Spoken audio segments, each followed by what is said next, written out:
All right, are we cooking? I think we are cooking. Hell yeah.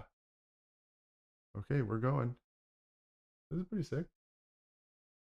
We are now building this out. Let's see if we can find.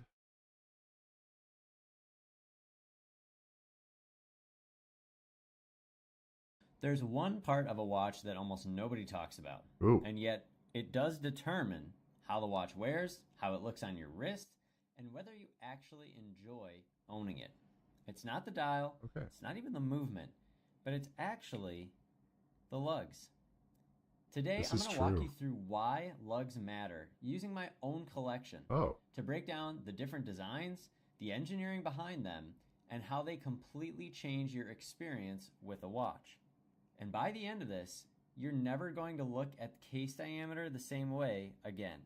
At a technical level, lugs are the okay. Let's structural get into this. extensions of the watch case that secure the strap or bracelet, usually through spring bars or screws. But functionally, they do three critical things. First, they This is going to define put how away. the watch actually sits when it's on your wrist. These, I think. Second, they determine strap compatibility. What will and won't work with your watch because of the lugs makes a big difference. And third, I they think these are the shape new the ones. entire visual identity of the watch.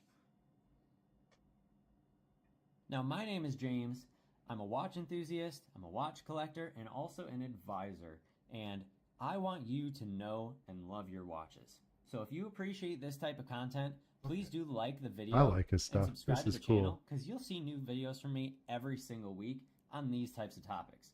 Now, with that, let's jump into the topic today of lug design. Now, there are three measurements that you need to understand. First is your lug width. That's going to be your strap or bracelet size. Second is lug to lug, and that is the real size of the watch on your wrist when you measure from here to here. Oh, I should And put this. third, the lug curvature. This is what determines the comfort. Do you have a flat case back, or do you have some level of curvature to the lug profile? You can Slot have that right two in there. watches with the same case diameter that wear completely differently. And the reason for that all comes down to the lugs. Let's start with wearability because this is where things get real. Now, take my Rolex Sky Dweller here. I There's really no like that question slide that wall. this is a large watch. But what really That defines is how bigger it than I wears thought it was going to is be. the lug structure. The lugs are broad, relatively flat, and they extend outward with a strong horizontal stance. That gives the watch a lot of presence, but it also means the watch wears larger than the diameter might suggest. Now let's compare that to the Jaeger-LeCoultre Master Ultra Thin Perpetual Enamel. Completely different philosophy around lug design here.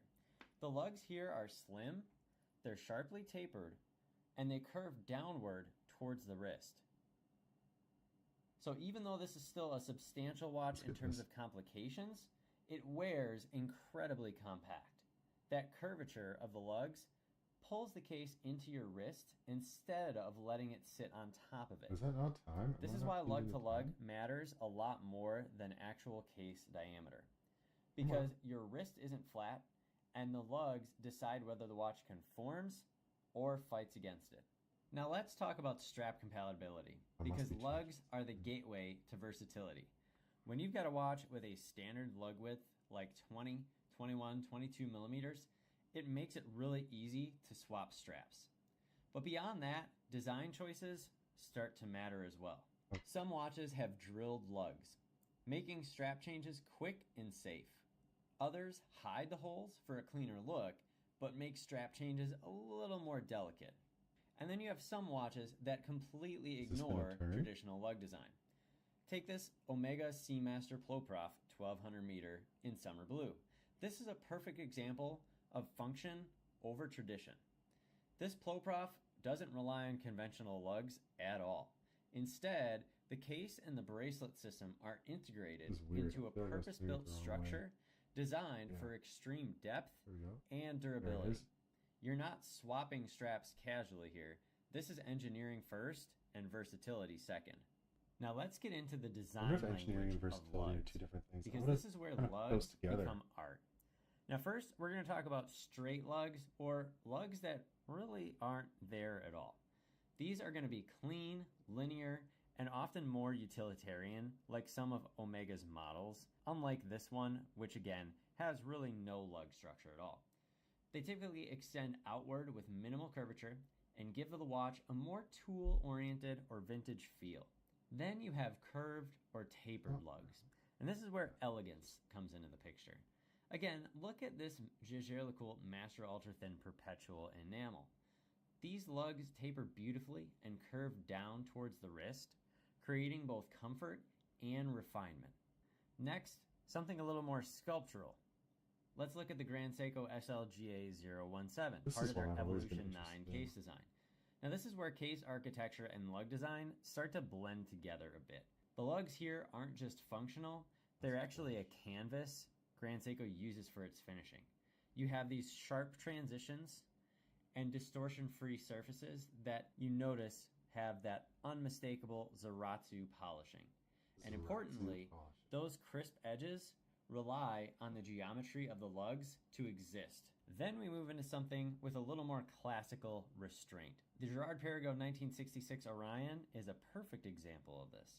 Here the lugs are understated, very slim, very elegant, and very balanced when it comes to the contrast with the case. They don't draw attention to themselves, but they do help complete the look of the watch. This is traditional watchmaking design, where the lugs support the dial instead of competing with it.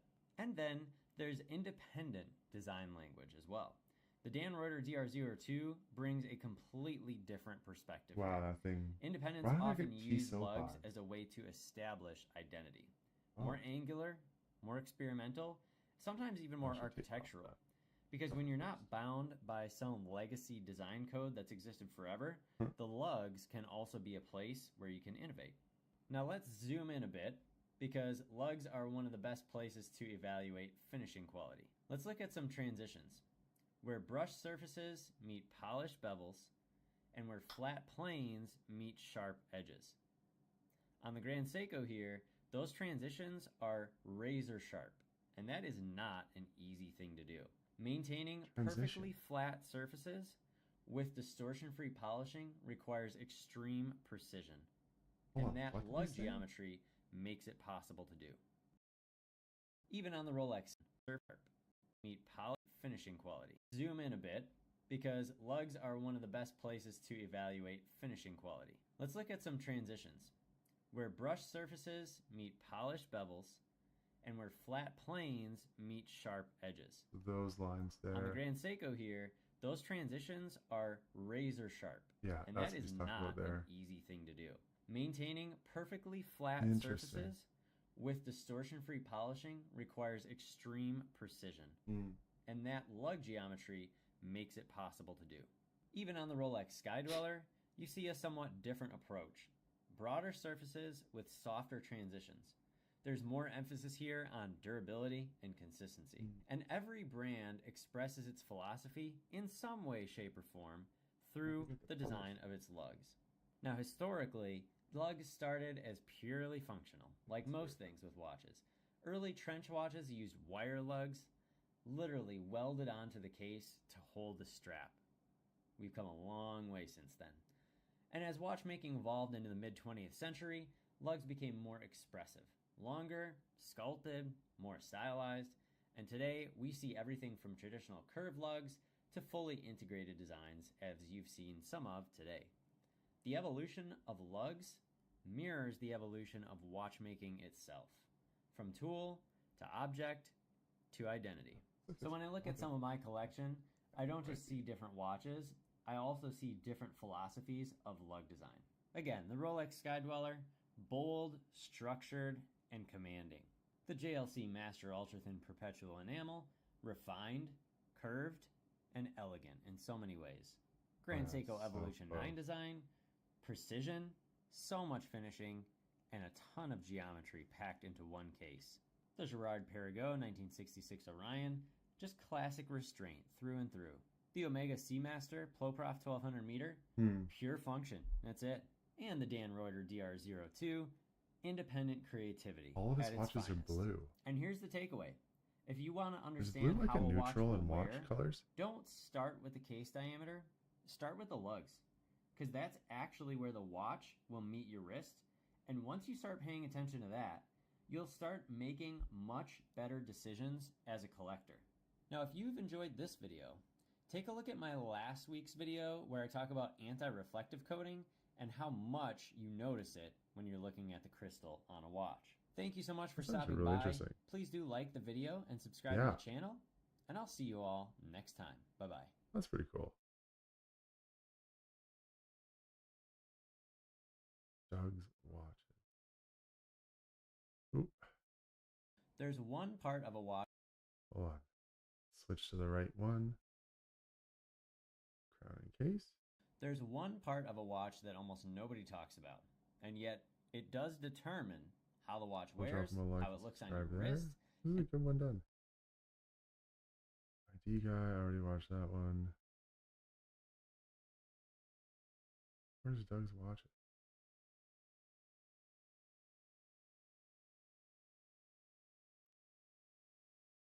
Let's go, Dougie.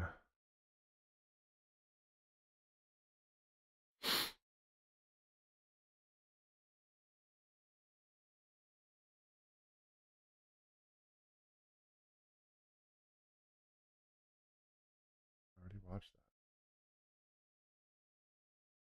So Watch Person Christmas came along this week in the form of Watches and Wonders, and every year it's a brilliant opportunity to take stock of what's going on in the industry. And I think Watches and Wonders is a brilliant little microcosm of what's going on in the world, reflecting our obsessions with status, nostalgia, technological progress, and the constant search for meaning in uncertain times. Welcome to Doug's Watches. Here I like to give a more thoughtful perspective on the watch world, and if that sounds good to you, do make sure to like and subscribe. Rolex are a marketing company and not a watch company. This year Rolex really proved that they get internet marketing. Their teasers, leaks, all perfectly built in momentum to their big release at midnight on the 14th. This shows that modern brands aren't just competing for sales, but for attention in an increasingly competitive attention economy. Rolex, though, really have built a mythos around themselves, turning their new launch, which wasn't that big, into a watch cultural event with many people staying up till midnight to see the new watches. They really intended to start the show with a bang, but in reality it was just a bit of a whimper, as I'm pretty sure nobody is particularly excited for this year's big release. Perhaps a sign that even the most powerful brands like Rolex can experience a bit of market fatigue. But if you want to know more of my thoughts on this year's Rolex launches, go check out my full video on that. Perpetual calendars are having a moment right now. So it seemed like most of the Patek releases were perpetual calendars. IWC launched some as well on the Ingenieur and the Big Pilot. Roger Dubuis, Lang as well have put their own versions forward. And this, I think, suggests a renewed fascination with the idea of permanence and long-term thinking, with special thanks to short-form video, social media, and a rather vitriolic economy. The idea of something permanent and long-lasting is even more of a luxury than it was a couple of years ago. I can't afford any of these perpetual calendar releases, maybe the IWC if I really count my pennies or if this video does really well, but it is nice to see, as in general, when complications become common in the mid-level luxury space, eventually they trickle down and diffuse into more affordable segments of the market that you and I shop in. That might be some cope speaking, sure, but maybe a Seiko 5 perpetual calendar will be quite a nice thing to see. I'm sure many years ago, a Seiko 5 GMT seemed unlikely and implausible, and look where we are now. Discontinuations are back in vogue. The GMT Master 2 Pepsi in its steel, white gold, and of course the white gold with the meteorite dial are now all gone. The Cookie Monster, yes, the names are getting a bit ridiculous, the names are a is little gone silly. as well. But so is the Tudor Black Bay 58 Blue. And I'm sure a few other brands will have taken the axe out as well, but we've just not noticed it yet. But as ever, it proves that no watch is really safe. The GMT Master 2 is an icon, but a pain for Rolex to produce, so it just doesn't make commercial sense for them. Call me a cynic though, I do think that with demand dropping off post-COVID boom, this might just be Rolex trying to create a new type of scarcity. As we know, rarity sustains the values of these watches on the grey market, and with these tailing off quite frequently now, that won't do Rolex many favours. The Black Bay 58 Blue, that's technically been replaced by the Black Bay 54 Blue, but it was shelved for a different reason to the GMT Master. With the revised Black Bay 58 now being thinner and also sporting the 5-link bracelet, the Black Bay 58 Blue would have been out of date. Yeah, so really so this I was a also casualty have to a Black Bay progress. 58, A shame, but and I really wanted that 5-link bracelet. Like, I was looking into it. I went to go see if I could buy it. $1,600 for just a bracelet. But now they made it thinner with the bracelet that has the strap. Like, I went in and asked, I was like, how do I get the bracelet with the micro adjust? Like, that's what I want for my Black Bay. Because right now I got my Seiko Gene Kranz limited edition. But yeah, it's like $1,600. And I was like, I can't. That's a tough one to justify, my dudes. That's a tough one. But we should have a look anyways.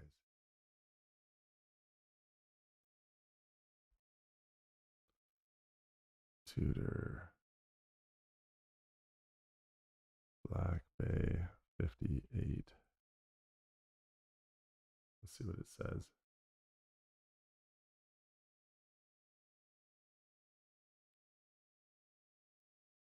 So yeah, so the old one, 6470. Wait. This is master. They're both master chronometers. So did they just change the whole thing? They did. So that's just the new price in general for it. Okay. Which isn't bad. Let's see what they go for now. Chrono 24.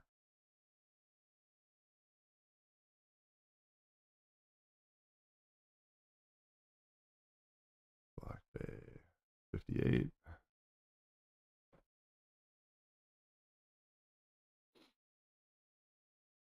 So they dropped a little bit. No, are these the new ones? Those are the new ones. So this is 4.7. This is 3.9. 3.7. So here we go, getting into the old ones. The new ones are master chronometer.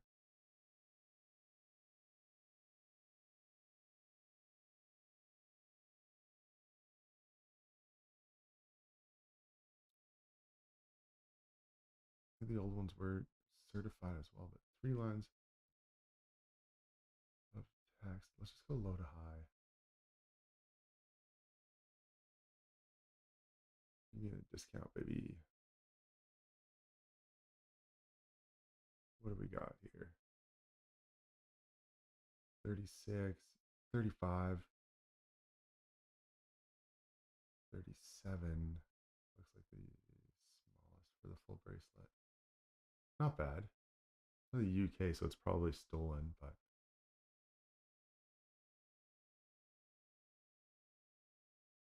the thing too is I don't like their straps. Like these straps, I have one, but the eyelets come undone. Where's the eyelet? It's not going to show you. Whatever. But yeah, $7,000 for the Coke bezel GMT 5-link. I guess it's a Jubilee. I don't know if they call it. So Master Chronometer is a new one, so that's a 2-line. So the old one is the 3 lines. These should be getting cheaper pretty quick here.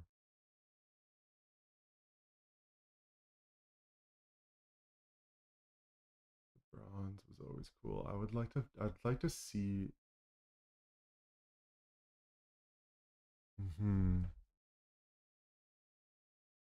How do they wear in?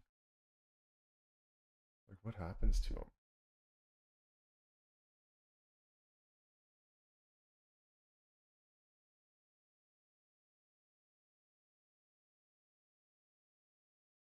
Why is it so dark?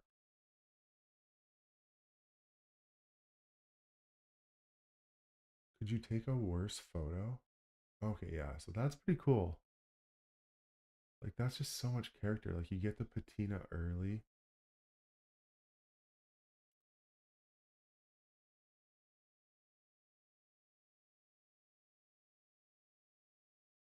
And it's drilled lugs. There's 3. I mean, the thing is with these, you want them from scratch, though. Like, there's no point. You're getting someone else's, like, story. which I don't really like. Should video game publishers... But there we go. Tag Heuer are doing what they do best. Launching their new TH80 chronograph movement, Tag have fundamentally re-engineered what a chronograph watch is. Instead of using components that rub against each other, causing friction, they use basically flexible levers made of carbon. This is cool, this is new, and I'm sure you'll be seeing it on the wrist of a Tag Heuer sponsored F1 driver sometime soon. Sarcasm aside though, this is cool. There is very little that is truly new in the watch world, and that is painful to see. The watch is fundamentally a tool of the modern era of mechanization, and as a result we expect new innovations and progress. But today the role of a watch is largely symbolic and not practical. These innovations are actually quite few and far between. But to see an actual improvement in movement technology that results in a more durable and reliable watch, although servicing may be interesting, that is good news. But at 20 grand, it might not be good news for all of us. Often brands like Tag Heuer or their LVMH avant-garde sibling Zenith imply they are futuristic technology by simply exposing the workings of the watch by creating skeleton dials and open case pack to create this rather steampunk-esque, chaotic, futuristic technological look. This has a little bit of that going on, yes, but with this new movement, it does earn that right a little bit. I don't like how it looks at all. YouTube is making watches worse. So this might seem like a watch YouTuber getting in a grump, but these teasers all came out to get you, us, to make videos speculating, to feed the hype machine, giving these brands free publicity. This all links back to the notion of the attention economy, where visibility is all that matters. You rush to make a video out to capture some of the interest, but in turn end up only adding to the noise, and not making anything deep or meaningful or worthwhile for your audience to watch. This isn't journalism. We watch content, people aren't breaking the story. The story was broken by Rolex themselves on their YouTube and Instagram and Twitter. I'm sure they have a Twitter. If anything, we watch YouTubers are merely leeching off the overall market and just telling people what to think. I'm guilty of this, but at least I waited until the watches were announced and finalised before making my take. The second teaser came out on Sunday, and my first thought was, well, that's my Sunday video ruined, and I thought it was a good one, talking about Swatch and watches and designing them with AI. We will never have another steel Nautilus then. This year marked the 50th anniversary of the Nautilus, so if any year was going to see a non-precious metal Nautilus return, surely it would be this one. I must have ordered the wrong Instead, one. Patek have given us, and by us I mean the world, because I certainly cannot afford one of these, the new 58101G and the 58101P, the new white gold and new platinum version of the Nautilus. It ditches the central second stance and makes it in line with those original 3700 references. And to be honest, I am a little disappointed by this. I hoped that we'd see a return of a non-precious Nautilus to the market, not so that I could buy one, but so it would address some of the pricing gulf in the watch world. And maybe that would make the whole market a little bit more affordable. From an economic perspective, the lack of a steel Nautilus there's opinion in there. The price anchoring that's going on. When the entry point to a brand shifts upward, it recalibrates the consumer's expectations and their buying habits across the entire industry, allowing other brands to fill the void. Because if Patek have a steel integrated bracelet watch in that £20,000 region with the steel Nautilus, well, that places a ceiling on what Rolex can charge for one of their steel watches, which has a trickle-down effect throughout the entire industry. Cartier are creative and they are not out of ideas yet. Historically, the industry has drawn rigid distinctions between men's and women's watches, but contemporary releases increasingly blur these boundaries, and Cartier's marketing materials often show both men and women wearing the same watch. And I think that reflects wider cultural shifts at the moment, where these norms are not so rigidly enforced. The new braceleted Santos Dumont is cool, and I think it's going to see some purchases by women, even though it is probably a man's-sized watch. The Roadster is back, of course it is. Does it change the catalogue? No. Do I dream about it? No. Is it nice that it's there? Yes. The Crash is back from Cartier Privé this year as a skeleton version, so if you win the lottery, there is that. Watches are in an awkward space right now. This week has confirmed that watches are stuck in the 1970s, with numerous releases echoing that era's design language, including the Tudor Monarch, as well as the Omega Seamaster Planet Ocean 4th generation that we had before Christmas. I think this is because the watch brands have milked all they can of the nostalgia from the 50s and 60s, so we are moving forward to find a new nostalgia to rinse. There's a term for this called retromania, where society is obsessed with its past, often looking backwards for comfort because the present is just so uncertain. Only as we all know, the 70s was not a boom period, and That was both in and out of watches. In watches, it was the quartz crisis, and outside of watches, it was a time of global recession and decline. Whether or not it's a period to pull nostalgia from, though, is yet to be decided. Personally, I would skip forward a little bit to the 90s and to the 2000s when Britpop was in and Francis Fukuyama wrote The End of History. There was a bit of hope going on. In the 70s, it was a bit more bleak. IWC are going to space. Quite honestly, I think this is one of the very few properly new watches available in the industry right now.